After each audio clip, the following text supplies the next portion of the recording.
Good morning, everyone. Well, I hope that your Christmases went well for those who celebrate.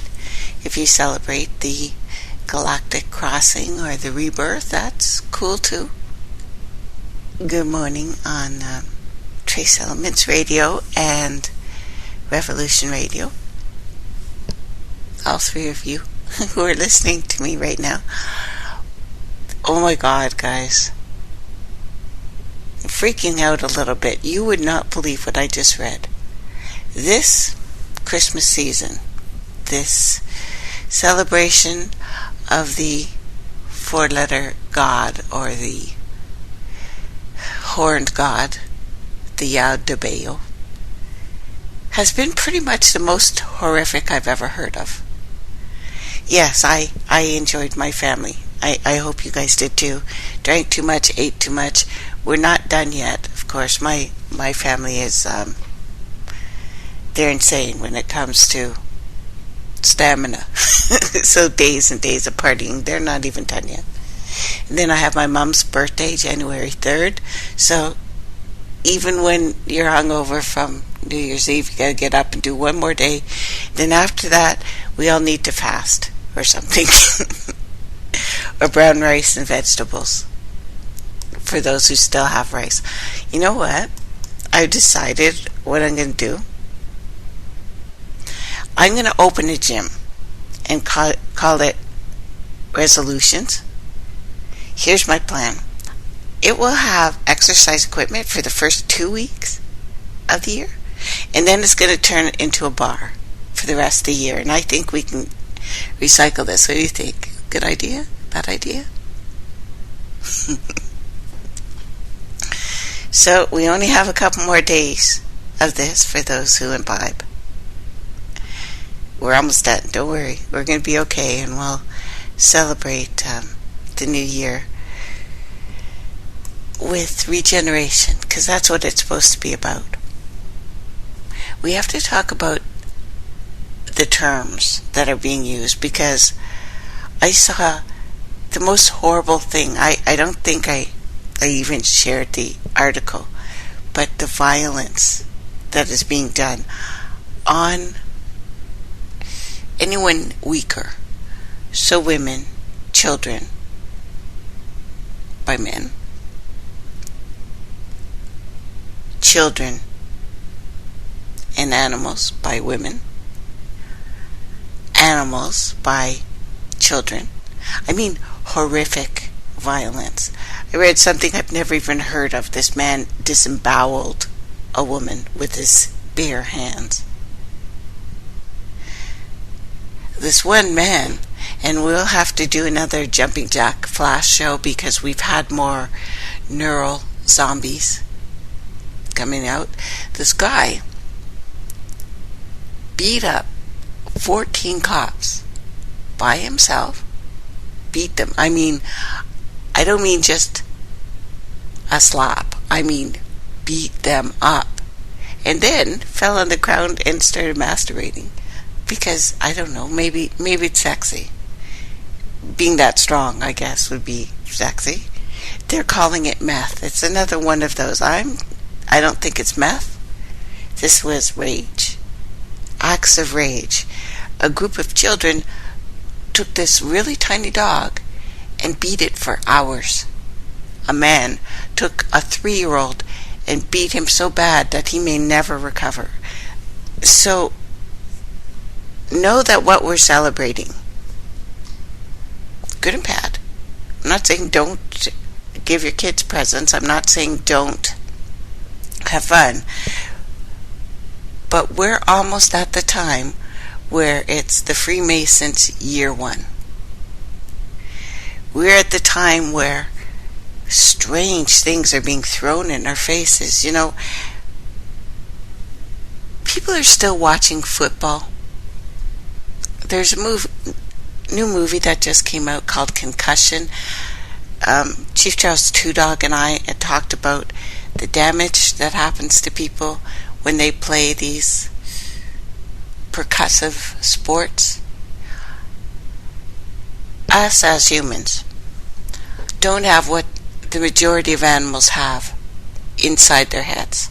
Like, it's the reason why woodpeckers can survive with their beaks constantly hitting a tree. Our young boys, from the time they're what? How old are you when you start playing football? Doesn't matter if it's football, doesn't matter if it's boxing, it's anything that you're getting your head hit repeatedly. It is killing our children. It is killing men. Men by 50 are, their knees aren't just blown out, their minds are gone. They kill themselves because of these repeated injuries.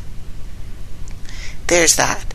We have young people and older people coming out, because this is suddenly cool now, saying these new words: pansexuality, omnisexual. Potentially controversial terms. That they denote sexuality beyond what is communicated by bisexual. To audience who think of gender as only male, only female, the terms may logically equate to all gender identities, to everyone, to everything. But this word, pansexual, this is zoophilia, this is bestiality. There's no nice way to slice this. I don't care who you have sex with.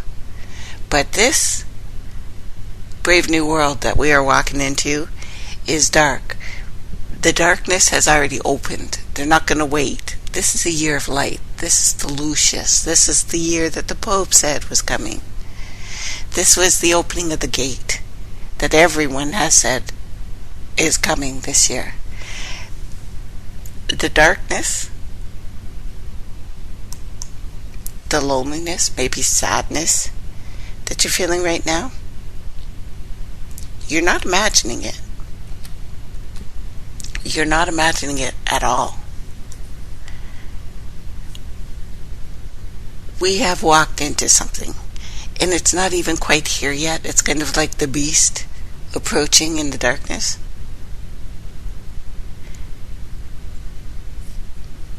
This new city of lights, this Los Angeles, this Paris, the luminous, light and dark, different edges of the same thing.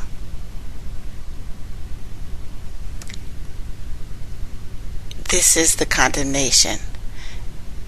We're hearing that light has come into the world, but men love darkness rather than light, only because their deeds are evil. So I thought we could start early, something that I said I wanted to do before, to unlock the keys and the codes and the meanings and open up what we're seeing, what's coming to us. Because it's pretty deep. Nothing to be afraid of, because I'm certainly not afraid. I'm not. But I fight. I'm a fighter. I think most of us are fighters. This Christmas, full moon, something was symmetrical. And I wanted to bring some of these ideas to you. It's about the transition and the crossing, that we are about to walk into a new way of life. The horrors on this planet have just started. I know how that sounds. It's been going on for a long time, but it's about to change. Again, I told you last week that the moon was full exactly at 6:11 a.m. EST, according to NASA. These things matter. This has to do with the Gettysburg Address, and I suggest you listen to last week if you missed that, because it's important. And Las Vegas and Paris, because America's cities of lights, or Las Vegas, a crazy person slammed into a sea of pedestrians in front of the Paris hotel. I would really let the esoterica go and just give you good news. If our world was surrounded by good news, there's a few of us who may be the last humans on the planet, I think. Fingerprints from another dimension are pretty much plastered everywhere now. 38, which is 11 days after the Paris attack, there were 11s manifesting. 311 days after Charlie Hebdo, followed the next day by a train crash in France that killed 11 people. Then 3 days after the train crash, an Air France flight 65, which is 11, an Airbus 380, which is 11, was diverted to Salt Lake City, where 11% of the population is 65, 11, or older. The tallest visible mountain is 11,330 feet, and the city is 110 square miles. So remember that the CMP11, or the UN Climate Conference in Paris, was just concluded December 11th, lasted 11 days. There are a lot more of this. I can put up some links if you want for people who haven't heard this stuff, but I realize you guys are usually on to this. So, going into this story, which will take me a couple months to unfold, the context may not make sense if you're late to the party. That's why I have free archives. Help yourself if you get a chance. So it is not my intent to lose anyone, but rather, I'd rather not repeat the basics for my regular listeners. So though I want for everyone to understand all that is going on, it has become a challenge to bring the significance of each event to understanding. So you can look around at 11s and 3s and Paris, who is a Roman city. Again, this all points back to when this started, which is not a long time ago. I've done something called Paris attacks by the numbers. Basically, it's the Eagle of Death. Air France flights. Bomb scare. Again, 11. City of Lights. In the year of light is all things Paris. So 11 days before the final day of the year of light, or the Anno Lucius, the year of Lucifer. Let's just call it what it is. A crash killing 1, injuring 37. So 38. 3 plus 8, 11. Outside of Paris Hotel in Las Vegas takes place 38, 11, days after the 11s of Paris. Paris, 11s, 2 towers. There's the ring to rule them all. This is all of these things, everything we've been talking about in stereo, kind of. They're slamming our heads against the wall with these things. Paris is known City of Lights.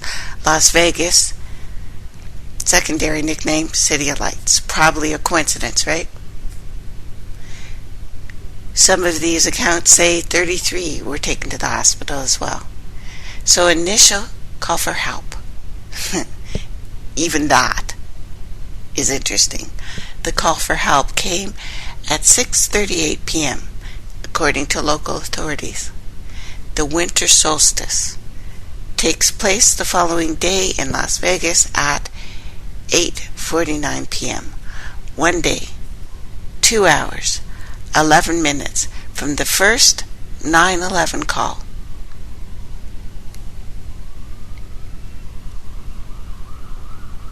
NBC News said breaking stuff. Metro Police confirming 37 injured so far, 1 dead. I have lots of tweets about this. I haven't put them up yet. If you guys want them, I'll do that. So Las Vegas is known as Sin City, City of Lights. Sin City, really. Paris, again, City of Lights. The area was named Las Vegas, which is Spanish for the meadows. Spanish because of the invaders that came in. And know that when I say this, I am not talking about the people. When the controllers came, and who did the controllers send? They opened up their insane asylums first and sent those people. It is our nursery rhymes, which we'll get into today. What do you do when you don't want someone? You send them far, far away. Right? You don't send people that you like on a boat for 3 months. Boats that, by the way, were usually used for shipping materials, not people. So they didn't care if you survived it or not. They didn't care. I realize a lot of people think that their families came over here for religious freedom, but Europe has never been about religious freedom. Law and order. That's what's happening here. That's what's happening to us right now. This is the beast. The beast is the system. Follow me? Not the people. People just want to have fun, love each other, have a nice family, sit back and relax, meet new people, learn new songs, some dances, trade jewelry. That's what we want. But there are some people, beings, entities, if you will, that do not want these things.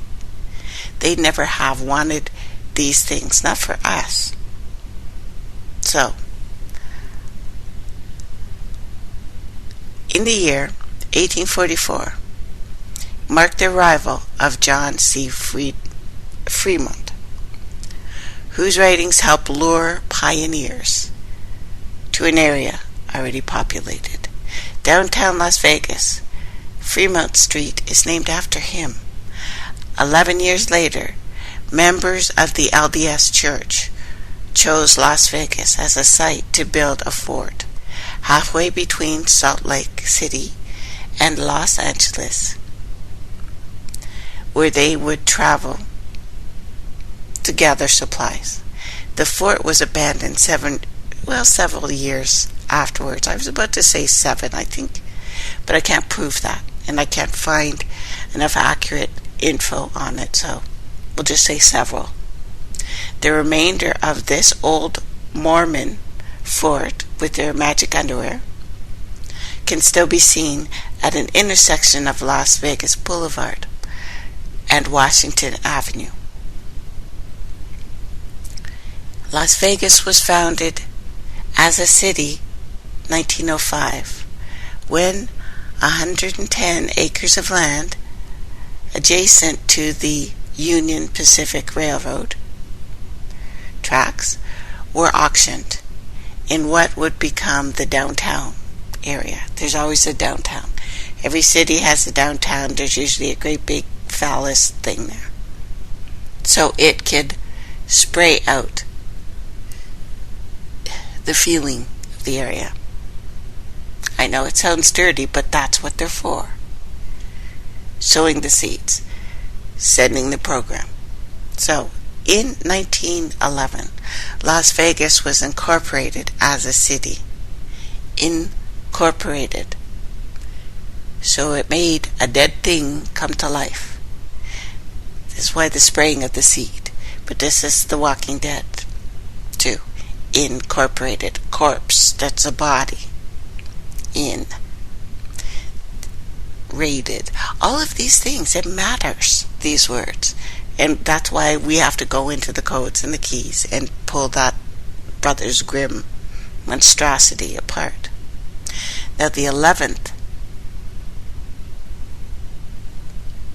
what do we call it?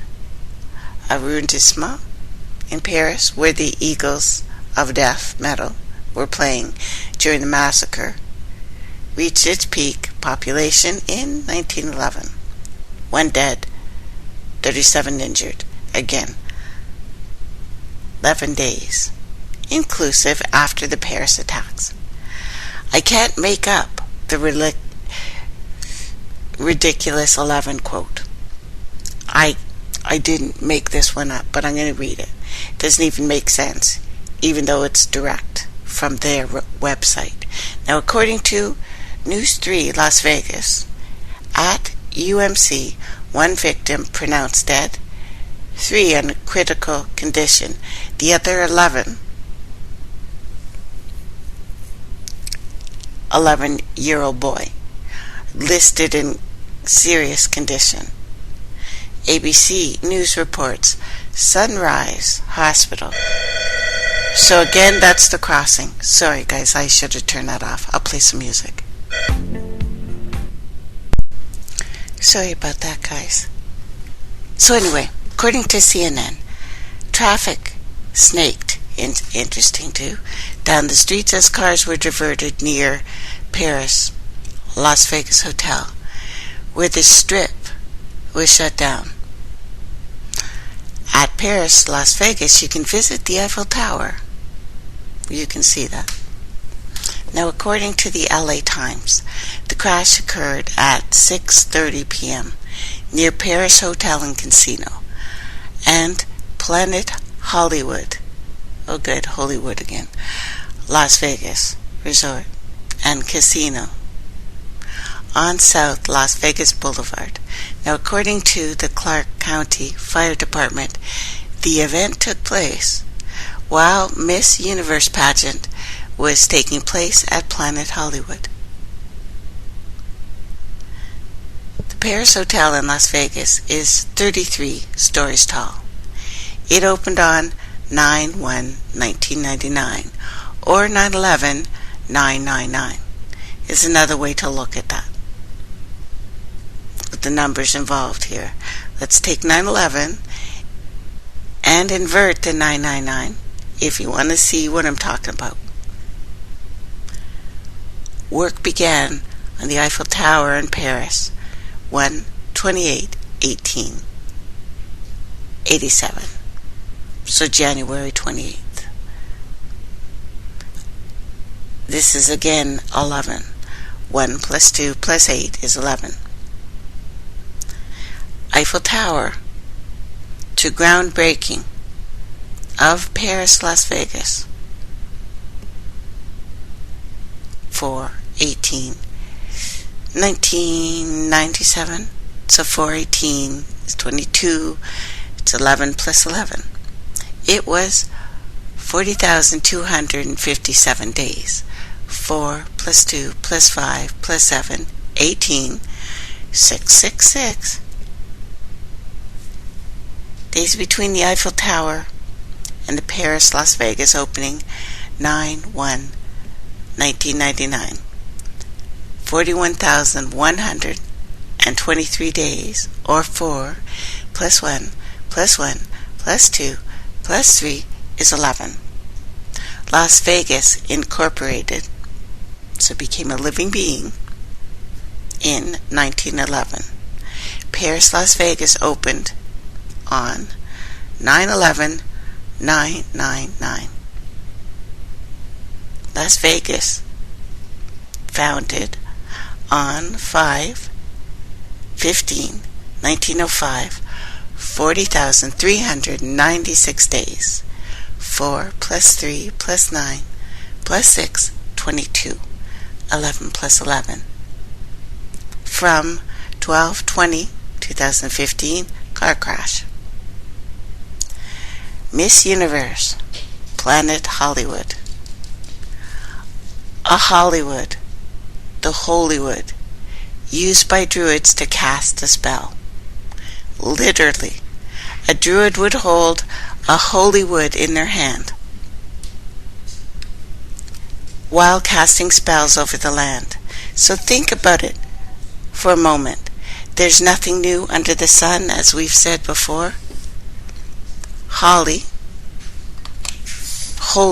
these holy days can be used in conservation and in spells for material gain, physical revenge, beauty, protection, especially lightning,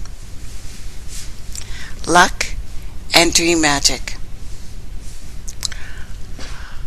Holly can also be utilized in any ritual relating to death, rebirth, and seasonal mysteries. Because holly burns very, very hot, it is suitable for any fire festival. Hollywood makes a very good wand. Can be used to banish unwanted entities, command evoked spirits. This is why I kept saying incorporated. It's the rising of the dead, which we are seeing. People are acting really weird. Hollywood has been casting spells on the entire world since its inception through spell casting and witchcraft. Witchcraft equals rebellion.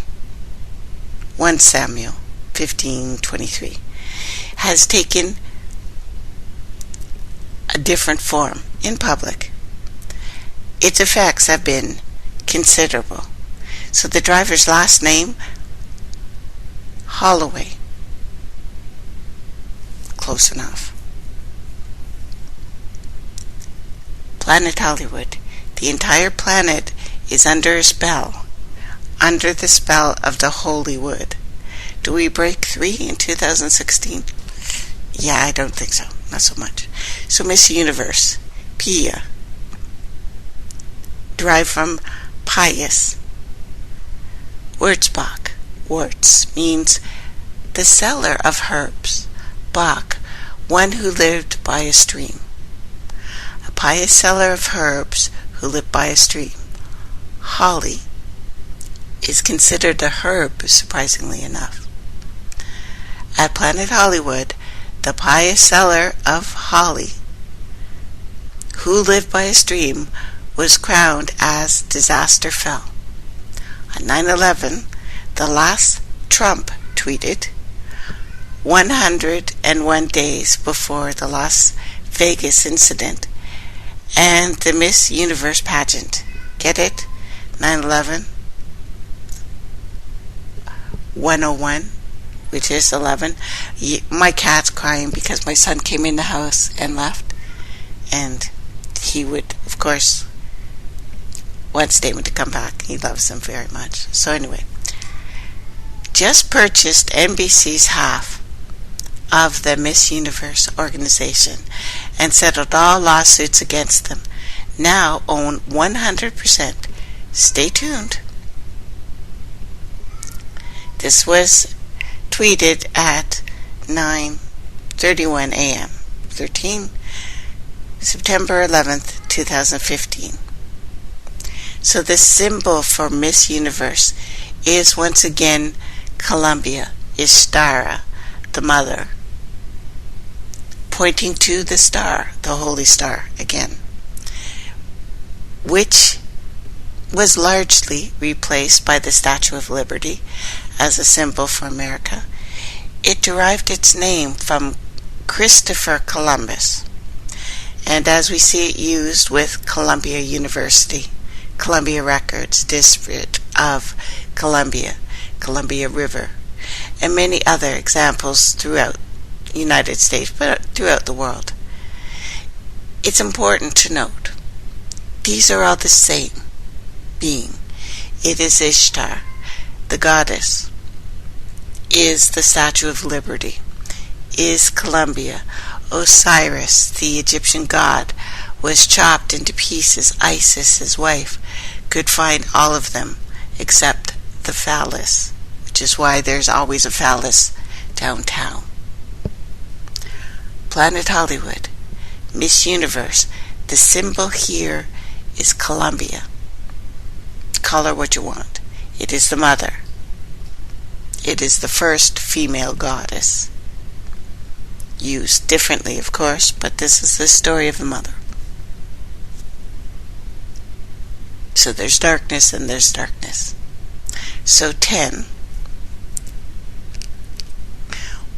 101, so 11 days after the last Trump tweets his boastful declaration on 9/11, the woman is crowned Queen of the Universe as the planet is under a spell and chaos has erupted. Obelisks all over the world, with the largest one in Washington, D.C., the Washington, D.C. obelisk that is now cracked at the tip. The Capitol represents the womb of the mother. Now think about that for a moment. The United States gave birth to ISIS, and the capital of the country literally symbolizes the womb of ISIS.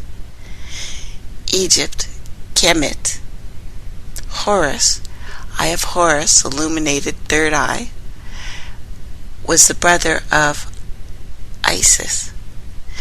As different cults formed, Horus came to be known as the son of Isis. Does this mean Isis? IS, or small, Washington, womb of Isis, has now just given birth to the AC. So Phoenix, Flamingo Phoenix, 300 miles from Phoenix, Flamingo and Harmon streets were closed. Harmoon, Mount of Harmoon. Flamingo is a member of a Phenocoptidate, I think it's called, family. It is believed that the flamenco is actually literally a reincarnation of the phoenix, believe it or not, native tribes. The mythical creature that rises from the ashes, Harmon, English version of Germanic Hermann. Hermann is masculine, given name, from a Germanic name consisting of the elements Harja, army, and man.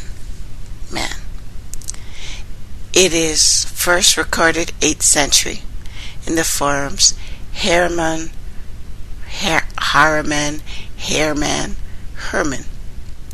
Now Mount Hermon is the place where the Watchers, or the fallen angels, came to earth.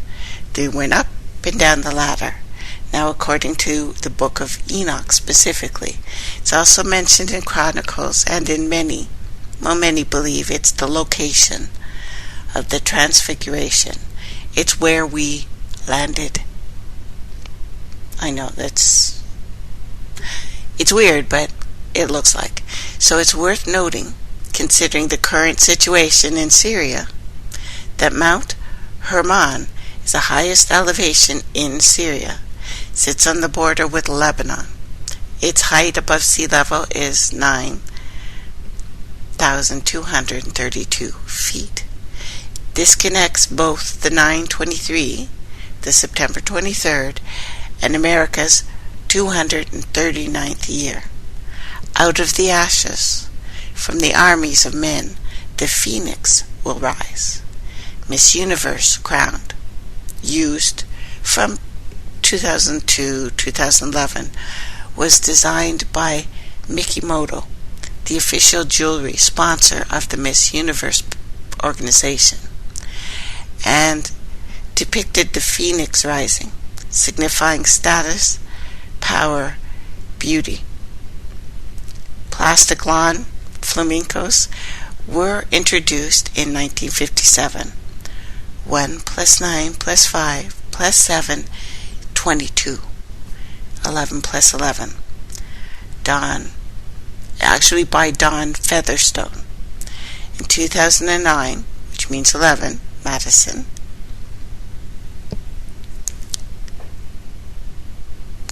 Plastic flamingos were the city's official bird. That's from Wisconsin, Madison, Wisconsin. A flock of flamingos is actually called a stand or flamboyant, the fabulously flamboyant flamingos. Madison, estimated population as of 2013, 243,344, or 9/11. It is the 83rd, which is 11, largest city in the U.S. Madison, the origins begin 1829, when former federal judge James Duane Doughty purchased over 1,000 acres of swamp and forest land on the isthmus between the lakes of the Mendota and the Monona, with the intention of building a city in the Four Lakes region. You can look that up in Wikipedia. So 1829, another 9, 1 plus 8, of course, and 11, 2 plus 9, 44.65 kilometers squared. Madison is just water.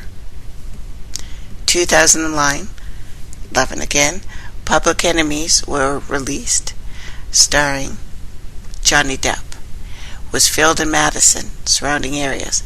The plot took place in 1933, during the Depression. So here's a hint. A Great Depression is coming. The entire public will be considered the enemy. Not many films have been shot in Madison, so it's specific. Among them, The War at Home, 1979. Chain Reaction, 1996. The Big One, 1997. Barefoot to Jerusalem, 2008. Conclusion. So we have chaos, disorder, and judgment, or the number 11. The City of Light and the City of Lights, both littered with 11s. One represents the outright embrace of the moon, Luna, lunacy, insanity, Sin City, a name which boasts of rebellion and a life that displeases creation. It has become a destination for the entitled, those who need a break from the commotion of everyday life to indulge their fleshy desires. Paris, City of Lights, represents romance, Roman law, Roman rule, and institutional rebellion of the global elite. The climate conference made strides towards greater global control by the elites. France spearheaded the decision to raise the Palestinian flag at the UN on 9/11, passing with 119 votes to thumb their nose at Israel. In one city, we have the epoch, braggadocious flesh worship. The other is spearheading the move towards the new tower, the Babylon. The City of Light and the City of Lights. One speaks to an epicenter, a control center, the other to a land with many such cities that will now experience chaos. 2015, the International Year of Light. 11 days from the conclusion of a year of light, the Anna Lucius, or the Year of Lucifer, we have major events in the two cities. 38, which is 11 days apart, manifesting the chaos, the disorder, and the judgment of 11.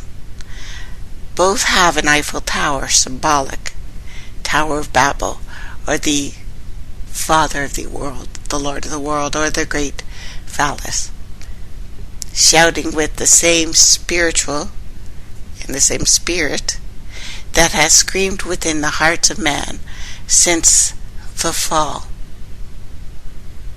Good and bad, we were as God. We no longer are, or we can be God. We cannot be, nor do we want to be, the four-letter God, the horned one. We don't want that. This is judgment. The light that has come to the world, and men loved the darkness more than the light. We've been told we have to pick a side.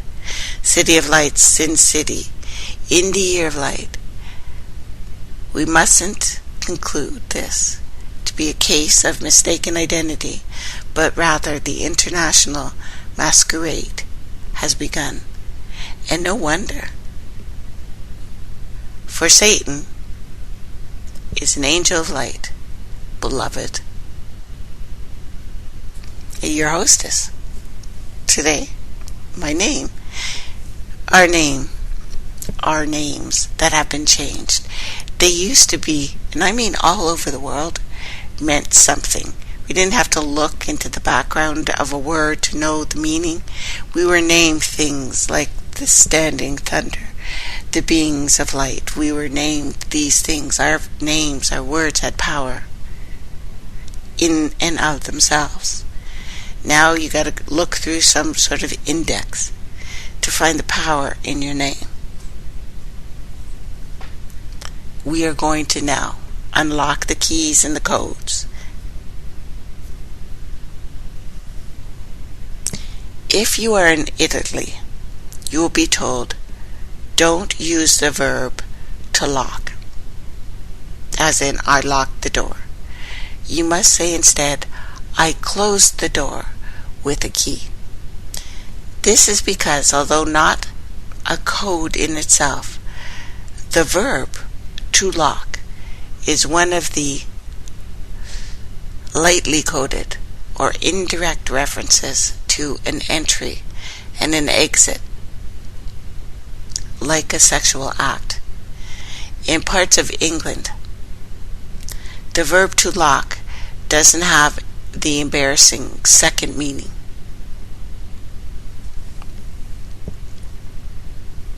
That people are somewhat delicately steered away from, though plenty others do. I mention this here because it's a good example of a desire and necessity for secrets, which are at the same time both hidden and revealed, an aspect of codes that we'll come back to later. Coding, decoding, and the interpretation of codes is an encyclopedic area of study.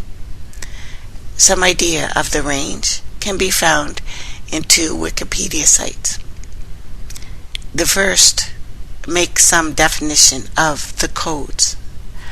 A code is a rule for converting a piece of information, for example, a letter, a word, phrase, or gesture, into another form or representation. So the code is transmutation. It is again the Hollywood, changing one sign into another sign, not necessarily of the same type. And Wikipedia has changed themselves, and they are just coming full out. They no longer care if you get it or not. So look at English Wikipedia codes. The second looks at some of the disciplines, the uses of the interpretation under headings of language, philosophy, math, science, computing. Number 4, the law. Number 5, the art and literature and performance. Number 6, music and media.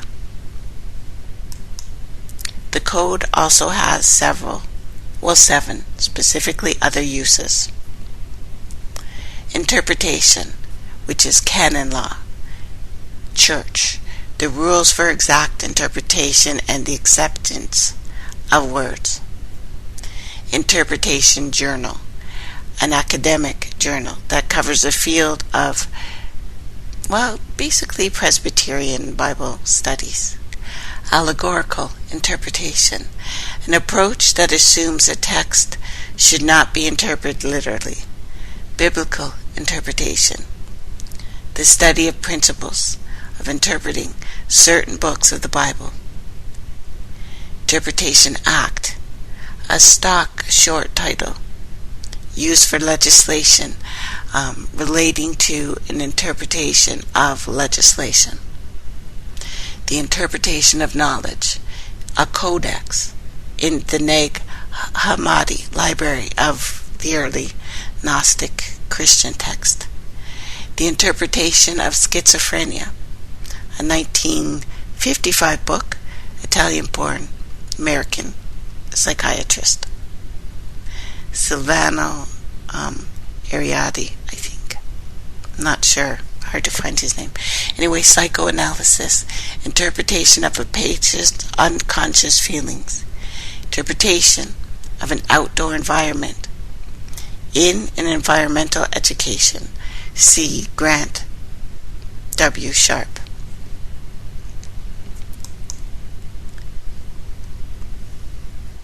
These are modes of decoding a key.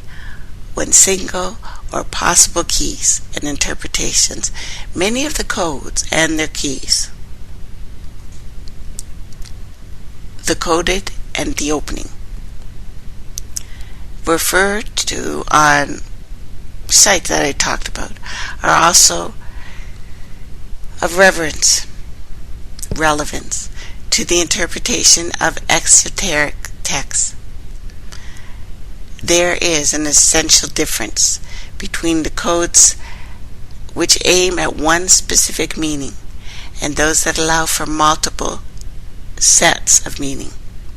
Codes used in wartime to transmit secret messages need to have one exact meaning for the recipient.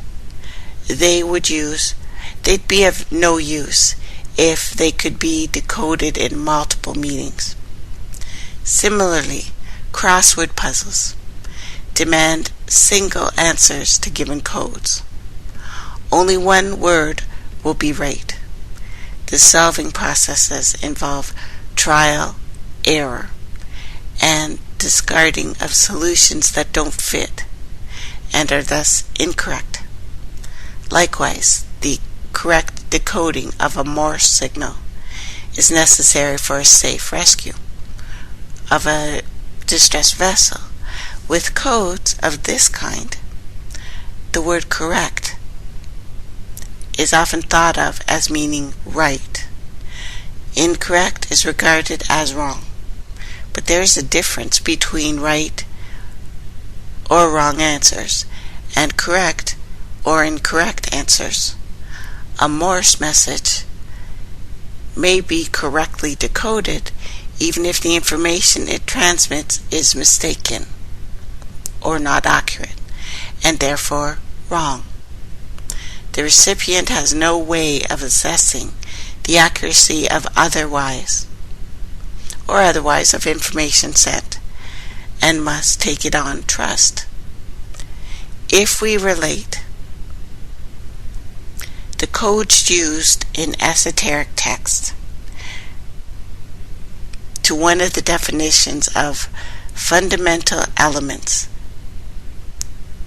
of esoterica, we would expect to find content related to or expressing a theory of correspondence. There is a law in esoteric of correspondence. Again, correspondences are symbolic and real correspondence, so there's no room for abstraction here. They're said to exist amongst all parts of the universe, from the seen to the unseen, the as above, so below. We find again here the ancient idea of microcosm and macrocosm, or preferred the principle of universal interdependence. These correspondences, considered more or less veiled at first sight, are therefore intended to be read and deciphered. The entire universe, huge theater of mirrors, an ensemble of hieroglyphs to be decoded. All language started, the written looked like hieroglyphs. Scripts came later. They're the newer ones. So the access to Western esotericism. Albany. I have pictures. State University of New York. I have it. There. The Esoteric Code. It illustrates the body itself, the relationship between the planetary macrocosm and the body microcosm. While of no help in the sea rescue, it opens the text to multiple sets of interpretation based on symbol and correspondence. Multiple interpretations, however, do not necessarily denote esoteric content. The Bible, recently written, has been reinterpreted numerous times in order to reveal hidden meanings, relevance to the world, and how we should live in this world. These reinterpretations have been partly accepted, partly rejected over centuries of hermeneutical exploration. Just in time, my voice is cracking. I need juice. I'll be right back. Thanks for hanging with me.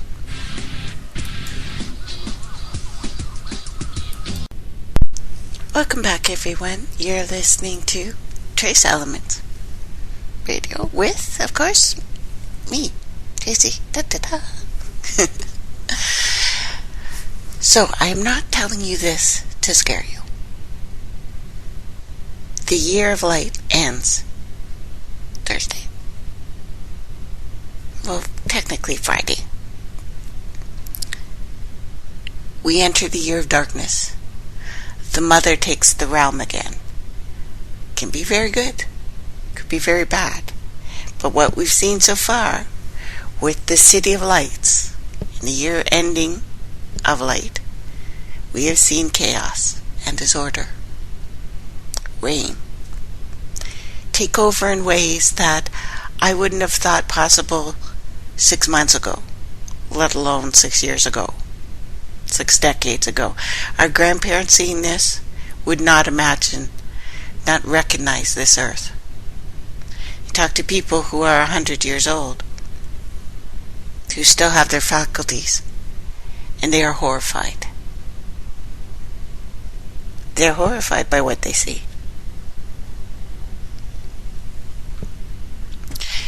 Know that, and if you get a chance, go to traceelementsradio.com. You will see some images up there showing that our people all around the world knew this. Now, when you start writing text in books, no longer on the stone, no longer having elders to teach you, no longer having shaman to teach you.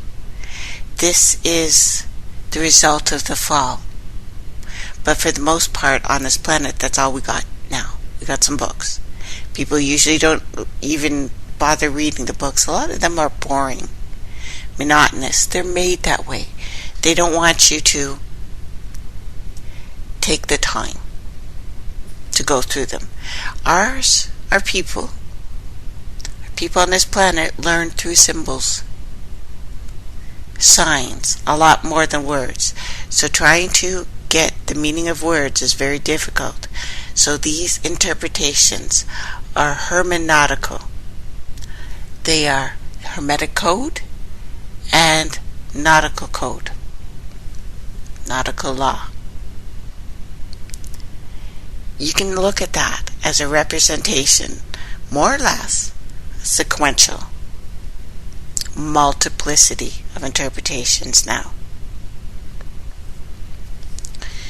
These shifts in understanding and interpretation also hold an advantage in relation to esoteric texts and teachings, because although these promise to contain and reveal secret knowledge, they allow for a continuance of teaching, a retention of followers, for whom over the centuries of changing cultural conditions, the original interpretations of teaching may have been leached of any relevance, no longer revered, as it says in most of the esoteric books, like the Bible, that the world will no longer be worshipped. She is not worshipped right now. I think we see this. Google and, the idiot controllers are building a machine that can interpret the environment. This is how AI we've gone. We've gone from David to DVD to complete AI. We used to have teachings, shaman, wise women, wise men who sat and helped the old ones, who sat and taught the children what the signs in the waters and the trees and the plants meant. Now they're building a computer that does that.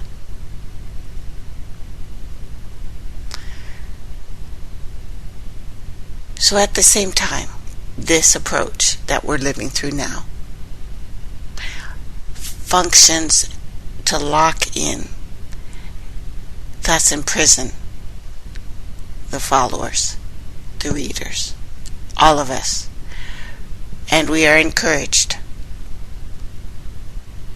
to understand this new text within a very, very fixed, very, very limited interpretation. It's like CERN, who's looking at a monochrome screen and getting excited over a blip. And I'm like, really, boys? That's exciting? For the scholar, the interpretation of the use of a specific code, such as correspondence, is useful. It identifies the writer as influenced by or wishing to transmit specific esoteric content.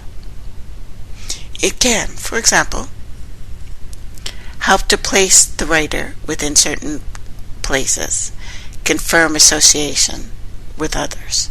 This is how I go back and find out it doesn't matter so much the words itself, but learning to interpret each syllable of the word shows where it came from, who wrote it, and how words change. This remains helpful. Doesn't matter who wrote it. Doesn't matter a person's own personal values, their beliefs, their interests. I have gematria up there, the signs of the body. You can see the code in our bodies that corresponds to the stars, corresponds to when you were born, where you were born, how you were born. Gematria is a method of coding that relates letters and thus words to number. Hebrew are numbers. It is the computer code.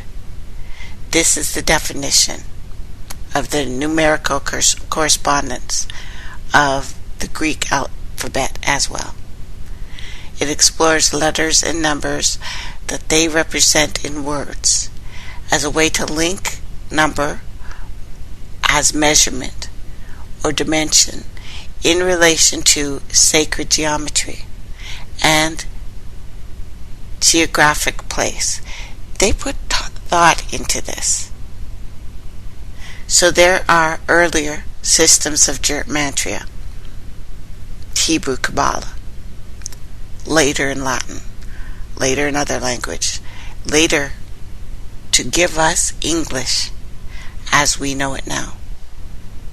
Numbers, as related to time, is explored by Nicholas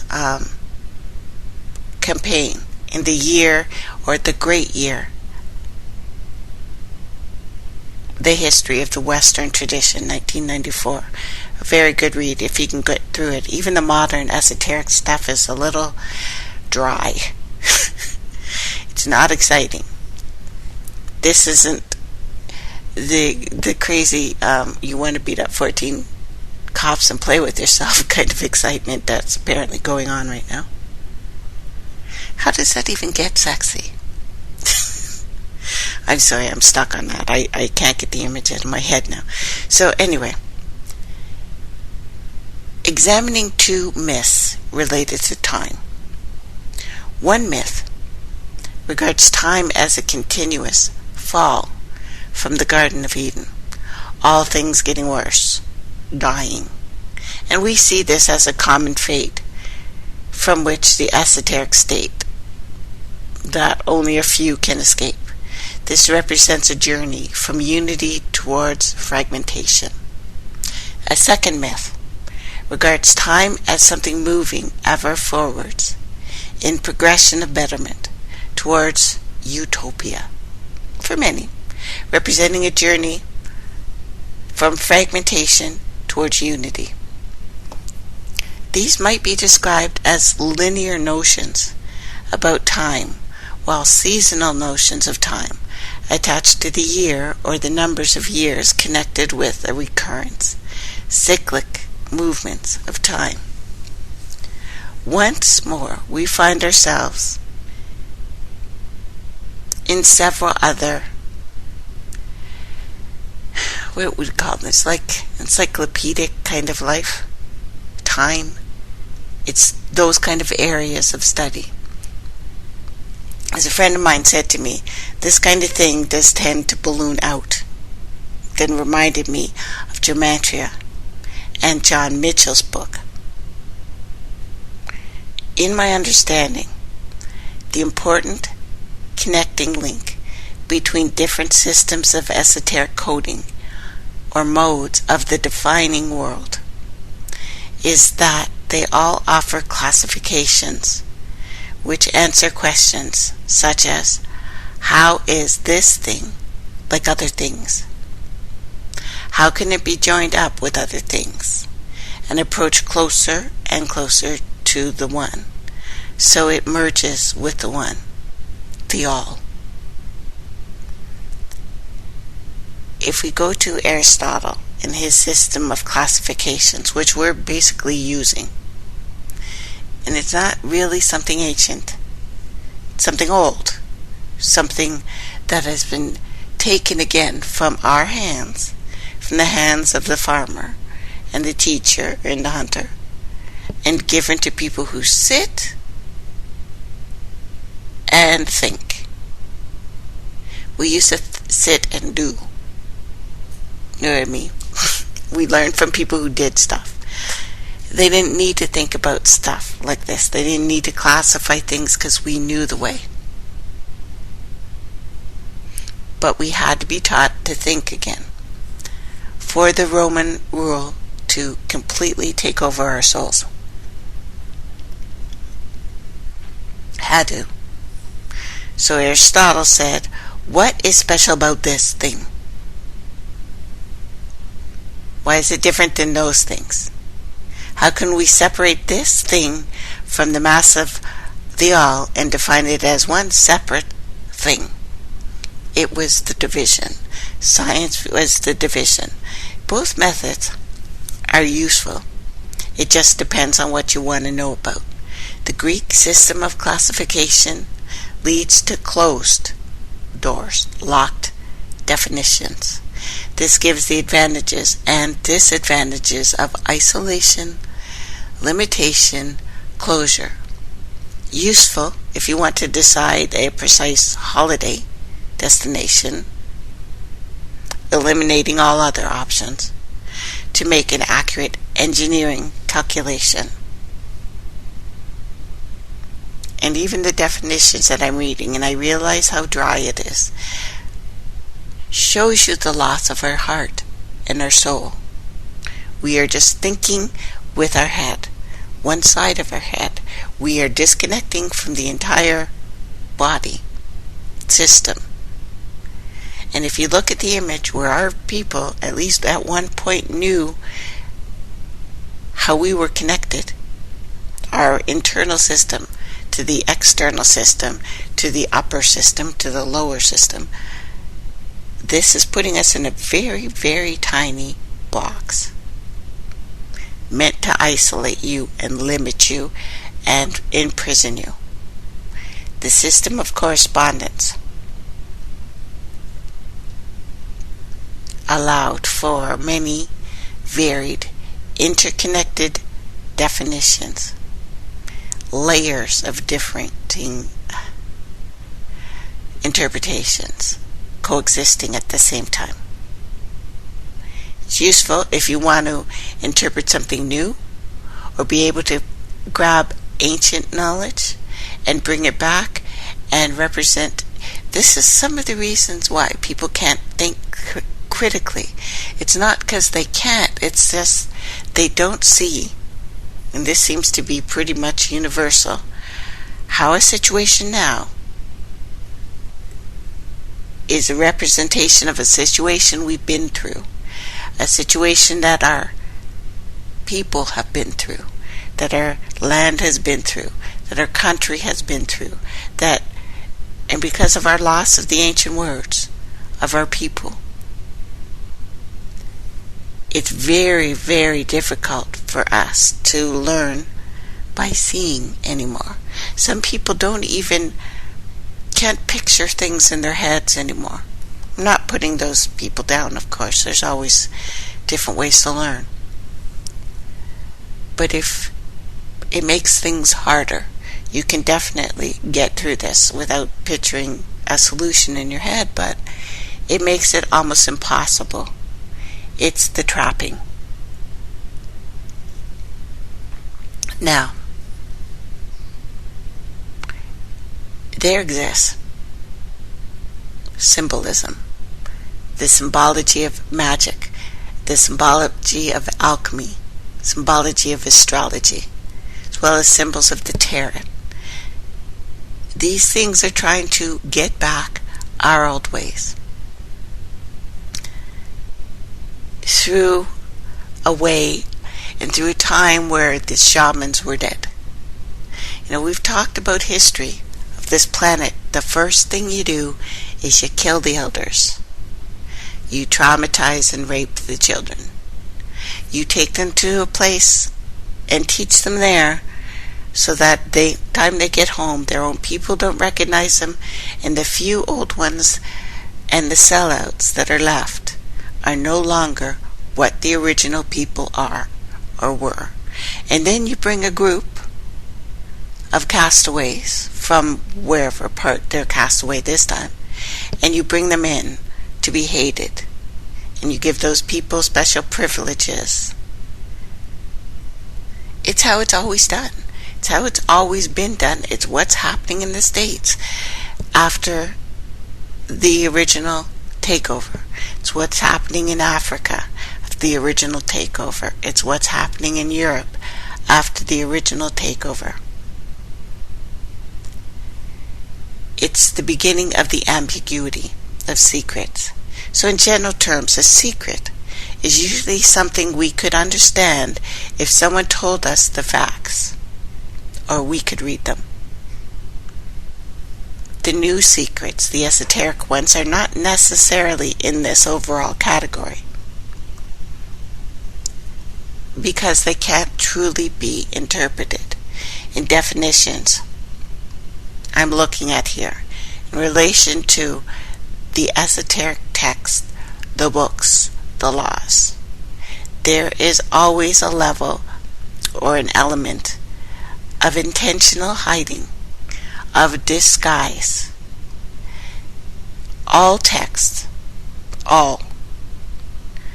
I would think we were not learning when we began to write. We were dying when we began to write.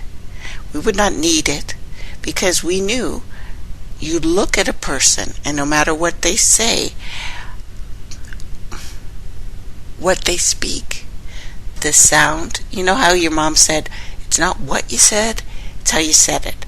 We could read each other, feel each other when we were coming into a room, know the mood of that person, see the color changes, because our skin actually does it. We, for the most part, no longer see it. Some people say they see the aura. Our skin is actually doing that and projecting the color change out. It's why we have pores. It's our internal being sending out a signal shown on your skin, shown on your palette, if you will, put out like a artist drawing, palette in the mouth, palette like a bunch of colors you mix. We have gone away from learning to speak that way, knowing that words are just part, and they say less than 5% of a conversation is spoken. So even though the language of the earth had power, I don't think it does anymore. Ambiguity. The fact that a code must hide a secret, but be recognized as a code, poses difficulty for someone who reads, for someone who writes, for someone who follows.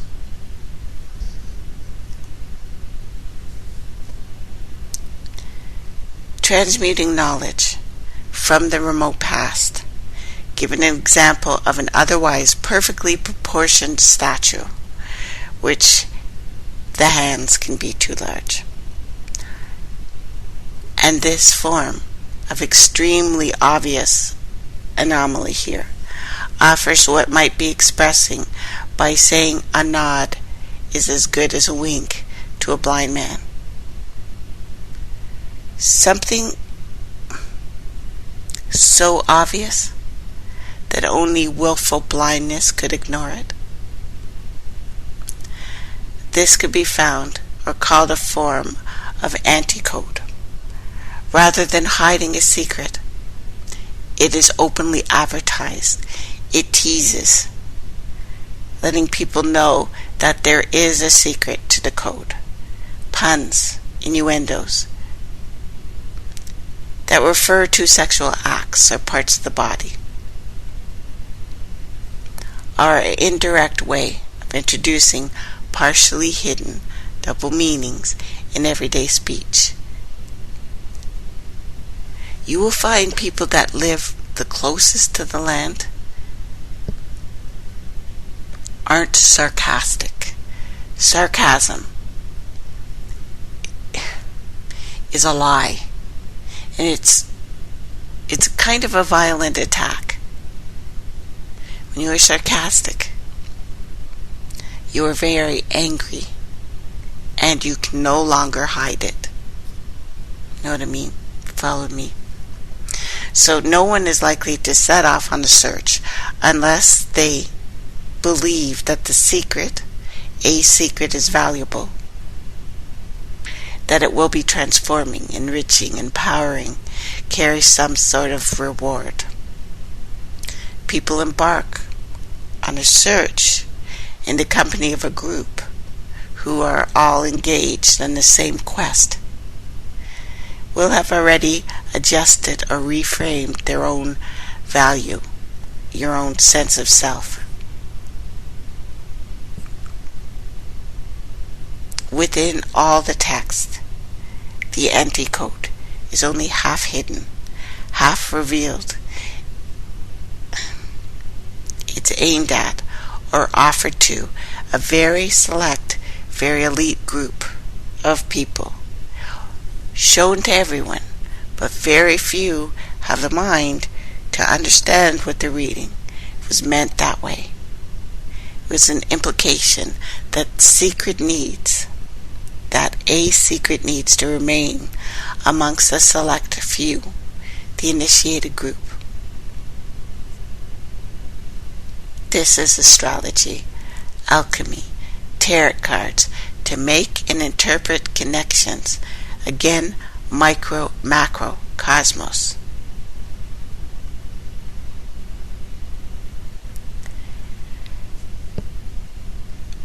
In 1922, published again in Paris, 1926, there was a Esoteric, a coded alchemical text. An author called Fucanelli uses an anti-code. He too explains how the code is formed. It is phonic, Phionic, Kabbalah. Not the same as the Hebrew Kabbalah. It doesn't reveal the secret code that it's hiding. So the allure of secrecy, the 19th, 20th century texts, changed everything. Changed how we look at everything. Made sure it was the beginnings of how we were going to be taught. Yes, I realize people look at the Roman Empire and the Greek Empire as this big, expansive time. There always is a time of enlightenment. The enlightened era. But with each enlightened era, we lose a bit of our soul. The mother is killed. There is usually more violence against the weak, the needy. So it happens.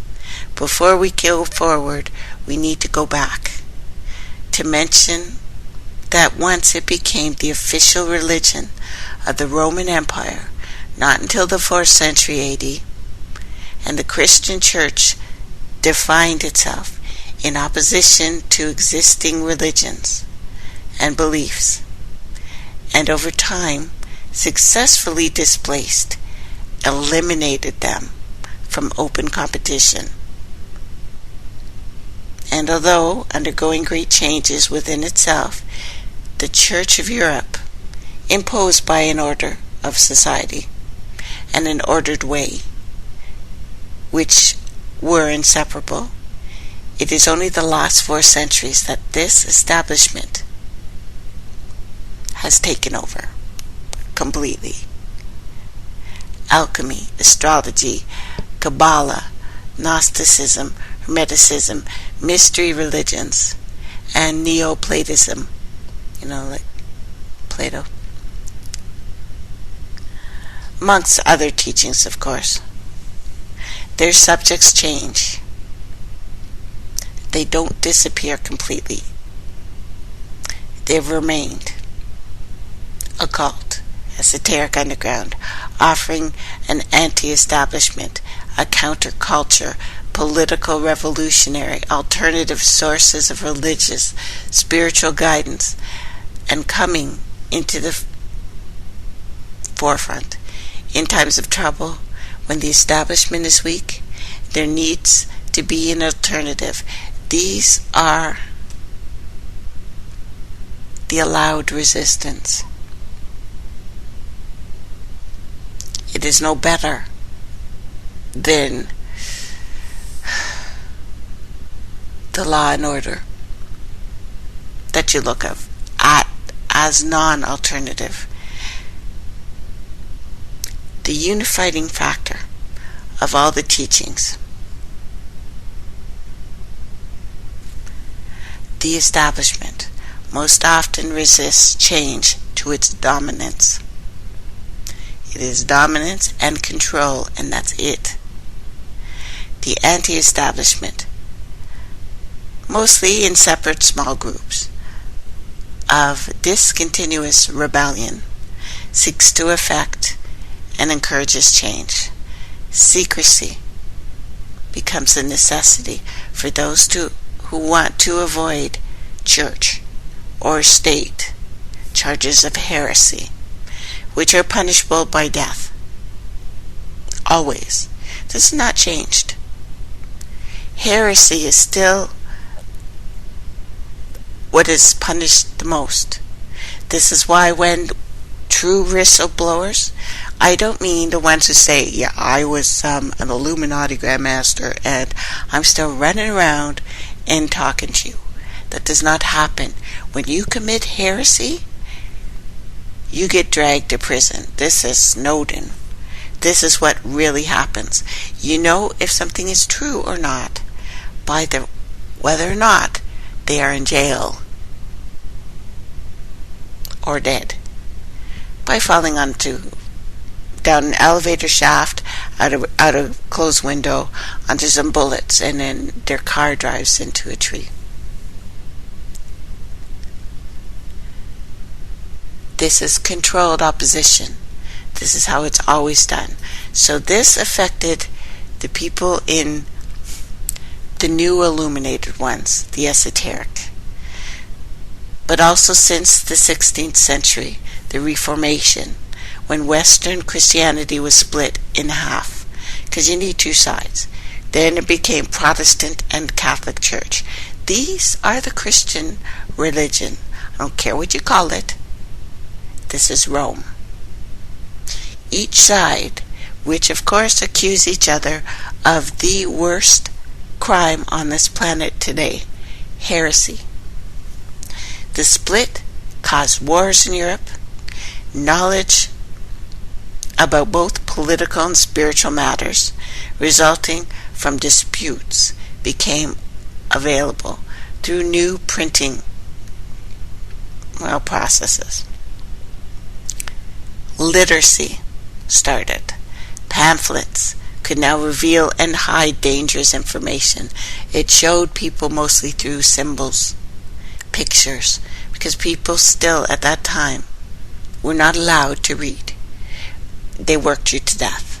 They brought your kids into workhouses. They brought your kids into factories to work to death.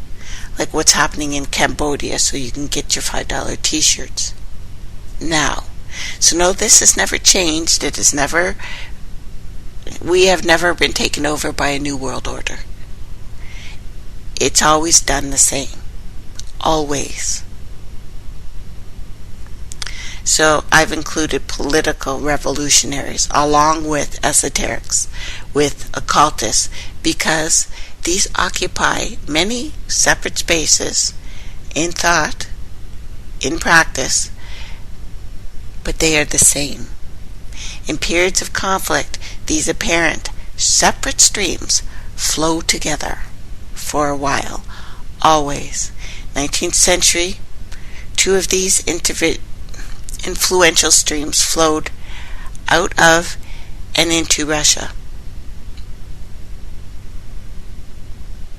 then Germany, then spread. There are always oral and written transmissions of these things. For now, the subject of why there is a felt need to transmit coded knowledge, why it comes up. In itself, pretty deep study. Boring. It's meant to be. They don't want you to know these things. How it's always the same people who take over. And they could look like, I don't know how many times you guys, people need to see the controlled opposition, the fool card, always are playing in politics all over the world. Every time. There's always a fool.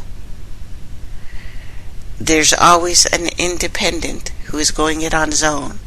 And at the last minute they pull out the hero card. Always. The names change. The face change. It's the same guy. Always.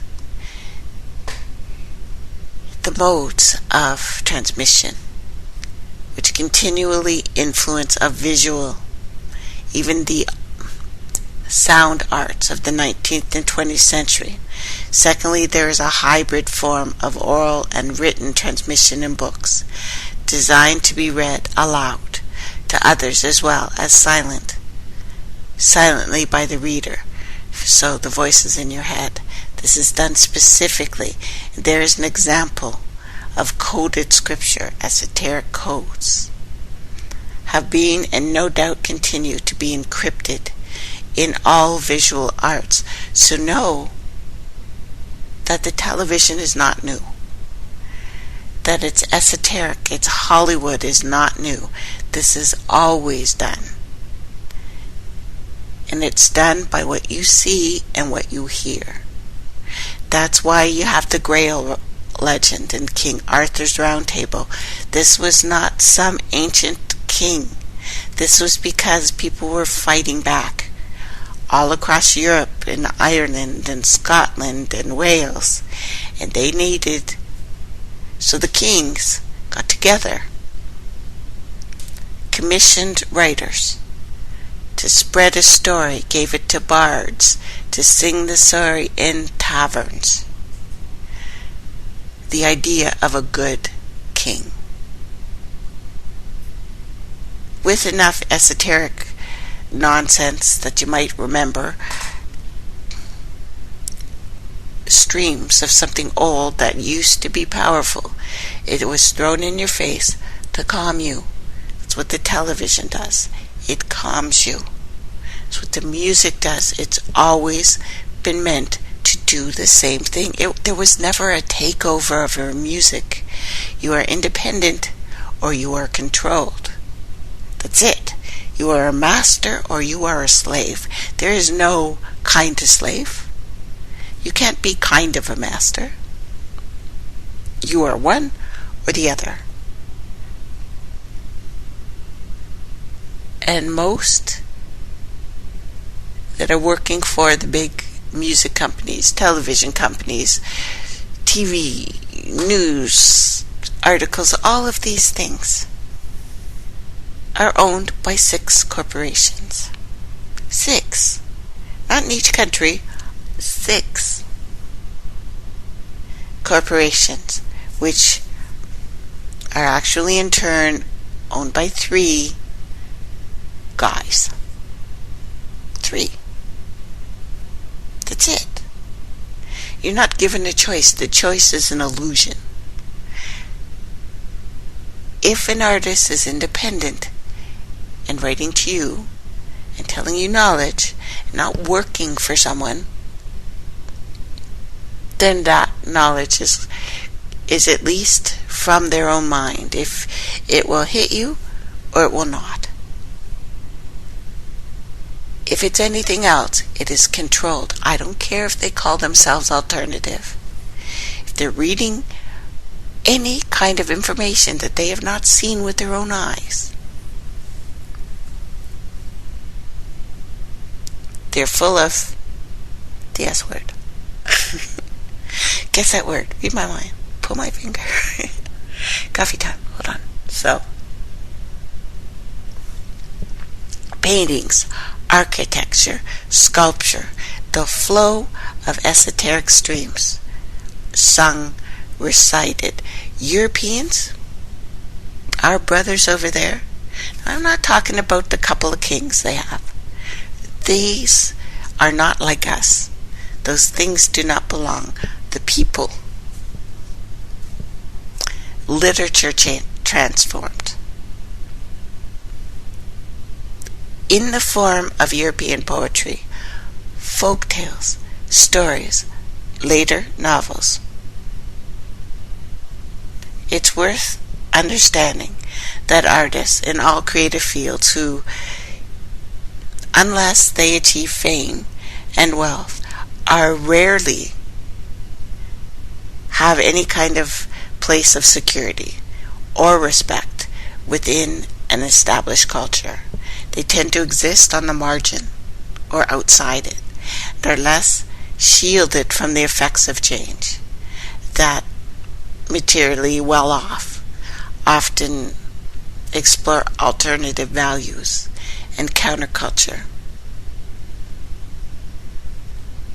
They include esoteric coding of the works as well as political revolutionary ideas. Groups of political activists and artists always merge. In theory, it has been accepted that we are all subject to time and change, and that these will bring us to death and loss of everything we are and know. Christian beliefs in the eternal, in an unchanging, in a somewhat schizophrenic God, forgiving sometimes, most likely not, and in life after death, acted as a successful buffer between the knowledge of death and fear of the unknown. 19th century experienced severe instabilities rising from disruptions of the old views, of the old values. These changes were prompted by an established revolution of enlightenment, which for a moment threatened beliefs in the truths of the established Christian church. These refuted an existence of God, an existence of the devil. This is still the same thing. Different sides of the same thing. Yes, they fight. They always fight. But they always come together for a little while too. So Darwin's theory of evolution challenged a belief in a literal and historical truth of a Bible, and the belief in life after death, while Freud and Jung, their theories relating to the unconscious, were redefined, rational and irrational functioning. Other European worldviews were challenged by travel. Once some people, very few people, were allowed to go out and explore. This isn't about conquering, this is about the quest for knowledge. This also happens at every change, where people are sent out to learn stuff. Not just steal stuff, a little bit steal stuff, a little bit take stuff. We're a little bit too grabby, at least our rich people are. But then there was travel to the Far East, encouraged archaeological, anthropology, you know what I mean, exploration of other civilizations, leading to excavations of ancient civilizations, interest aroused in other religions, Buddhism, for example. In England, the Industrial Revolution was conflict. It was further change. It was the rise of the machine.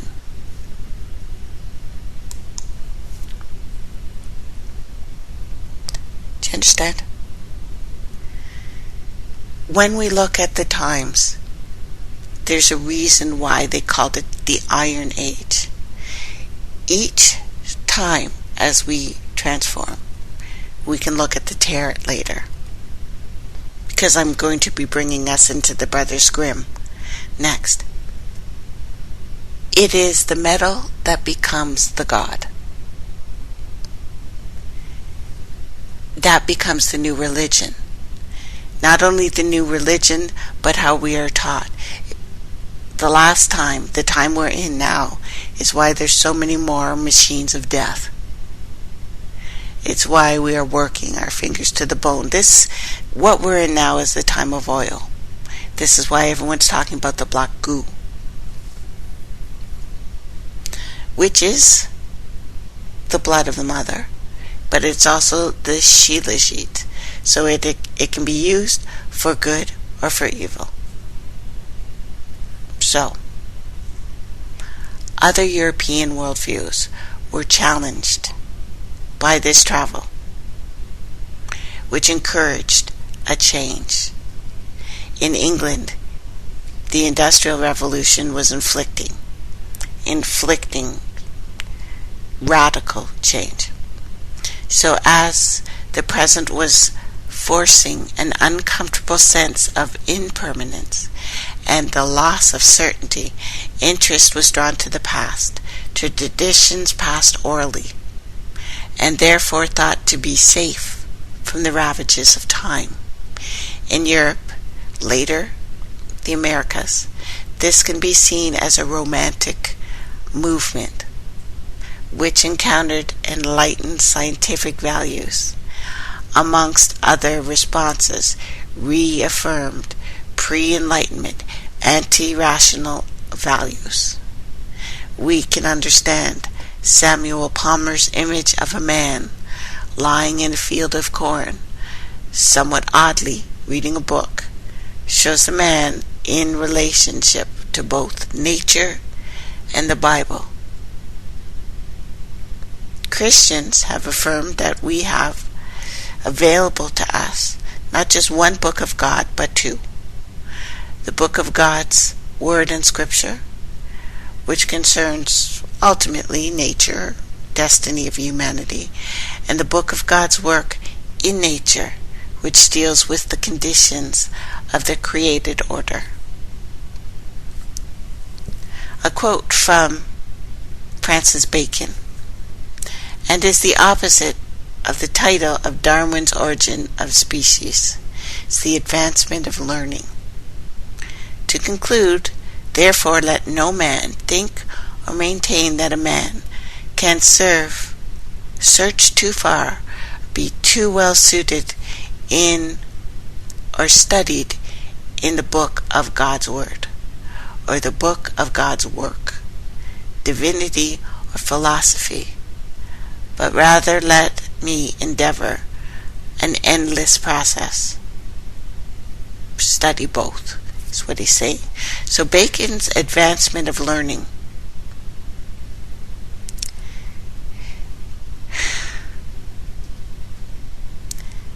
seems to be Elizabethan costume. Elizabethan, I guess. Revival of interest. This book, which has a visual precedence, is a book of nature shown in some kind of Edenistic, like the beginning place, beauty of the untouched.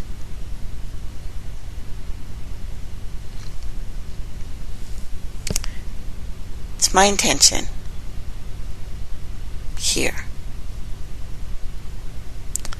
to provide material that can open us up, open up the minds of what we have learned so far, spell it out, because we are fighting the same thing. Esoteric codes and keys. The Grimm brothers, next, and I will start off here next time. They are known most widely television show because they must use certain things to communicate. We've always used the same things. This is not new things. So they're known for their collections of stories, which were later edited, adapted for children. These are women's tales. They admit that.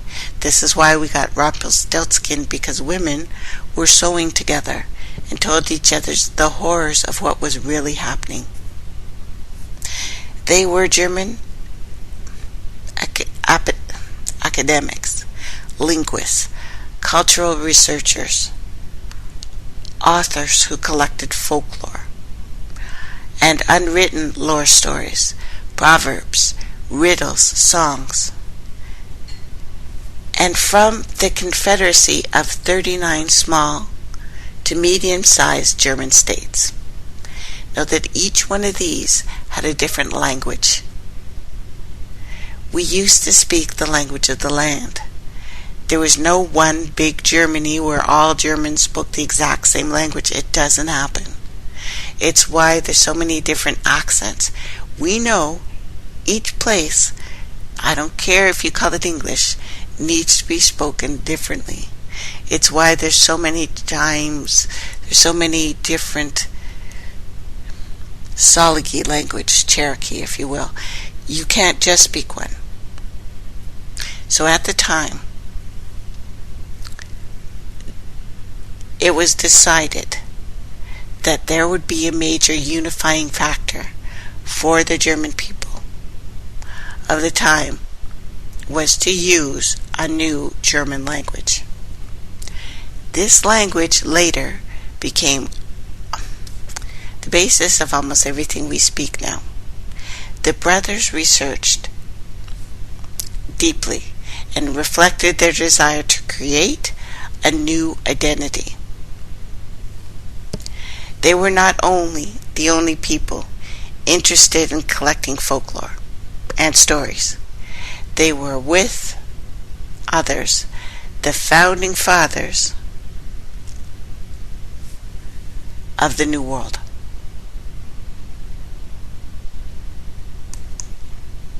Absolutely. So the brothers Grimm, Jacob and Wilhelm, together with, of course, lexicographers, authors, who together specialized in collecting and publishing folklore for a specific purpose throughout the 19th century.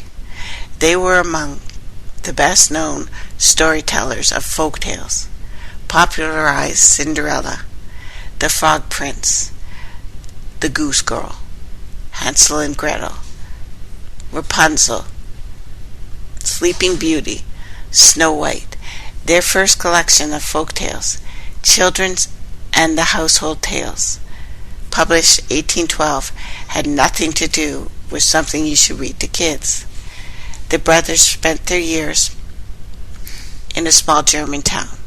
Their father's death caused a great poverty for the family, afflicted the brothers for many years. They both attended a university, Marsburg, where it was developed folklore, or at least the interest in folklore, and they got known by other people. The rise of this romanticism. Now know that romance comes from Rome. It is not what we think it is. It revived interest in traditional folk stories because people knew that you could not control a populace that do not read and write without infiltrating their stories, changing a language. It became a new form of national literature, culture. So a goal of researching something new, a scholarly treatise, a revisionist history. They established a method for collecting and recording folk tales. Their methods would be used to change the stories of the world. So between 1812 and 1857, the first collection was republished many times. We'll continue this story on Thursday. Thank you very much. You've been listening to Trace Elements Radio with Tracey Kennedy. Bye for now.